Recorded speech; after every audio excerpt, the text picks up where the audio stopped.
मराठवाडा आणि विदर्भात सध्या उन्हाचा तडाखा वाढला असून नागरिकांचा जनावरांनाही उष्णतेचा मोठा फटका बसलाय।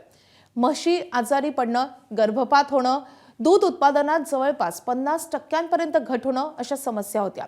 मात्र हिंगोली जिल्ह्यातल्या एका शेतकऱ्यानं यावर एक भन्नाट उपाय शोधून काढलाय। बेलवाडी येथील शेतकरी रामेश्वर मांडगे यांनी आपल्या म्हशींसाठी चक्क स्विमिंग पूल बांधलाय। या अनोख्या प्रयोगामुळे म्हशींना उष्णतेपासून दिलासा मिळत असून दूध उत्पादनातही फायदा होतोय।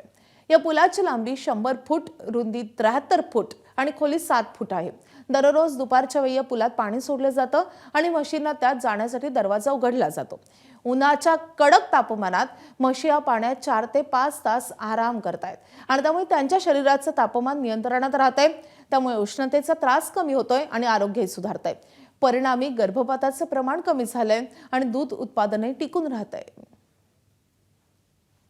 पाणी जर नसलं तर त्यांना उन्हाच्या त्यांचा जीव हा तळमळ करत राहतो। त्याच्यासाठी आम्ही हा स्विमिंग पूल हा बांधलेला आहे आणि त्याच्यामुळे आम्हाला विशेष फायदा म्हणजे ह्या जनावराला 3 ते 4 तास पाण्यात मनमुक्त थंडगार याच्यात बसता येते आणि त्याच्यामुळे त्यांच्या जे शरीराचं टेम्परेचर आहे ते योग्य राहते आणि त्याच्यामुळे त्यांचा जे चिडचिडपणा, रागीटपणा हे ऑटोमॅटिकली कमी होऊन जातो आणि उत्पादनात घट होत होती तापमानामुळे आणि गर्भपात होत होता आणि विशेष म्हणजे एकतर उष्णतेमुळे गर्भपात अबॉर्शन म्हणायला लागेल त्याला, ते होत होतं, ते एकदम 0% वर आलेलं आहे।